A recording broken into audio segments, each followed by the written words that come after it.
आज आपल्या जळगाव जिल्ह्याचे माननीय मंत्री महोदय स्वच्छता व पाणीपुरवठा माननीय गुलाबरावजी पाटील तथा जळगाव जिल्ह्याचे तिसऱ्यांदा पालकमंत्री झाले आहेत आणि यांच्या आगळा वेगळा सत्कार हा ऐतिहासिक सत्कार सकल गुजर समाजाने ठेवलेला आहे। हा गुजर समाज म्हणजे फक्त चोपडा तालुका नाही, जरी चोपडा तालुका गुजर समाजाची राजधानी राहिली तरी सकल गुजर समाज मग तो ऑल ओव्हर महाराष्ट्रात कुठेही असेल। आणि आज या कार्यक्रमाचा उत्साह गुजर समाजामध्ये इतका मोठा आहे की आम्हाला पार अंबरनाथहून नाशिकहून जिथं जिथं गुजर समाज असेल तिथून मेसेज हे भाऊंच्या नावावर येत आहेत की असा कार्यक्रम झाला पाहिजे, न भूतो न भविष्यती।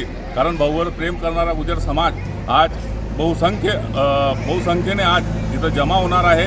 आणि भाऊंच्या एवढा इतिहासात भाऊसारखा माणूस हा जोडे गुजर समाजामध्ये जन्माला आलेला नाही आणि हा मान जो भाऊंना भेटलेला आहे याच्यामध्ये समाजाचेही मान वाढलेला आहे आणि समाज हा भाऊंच्या पाठीशी नेहमीच आहे।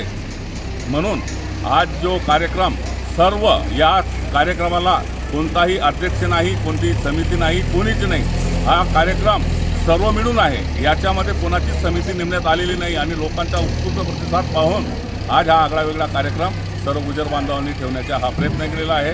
आणि भाऊ म्हणजे समजून घ्या गुजर समाजाचेच नाहीत, भाऊ हे सर्व समाजाचेच आहेत। सर्व समाजाला घेऊन चालणारा नेता हा गुलाबराव पाटील आहे, पण समाजाचे काही देणं घेणं लागतं या नात्याने आज बहुसंख्य समाज हा चोपडा तालुक्यात गुजर समाज आहे।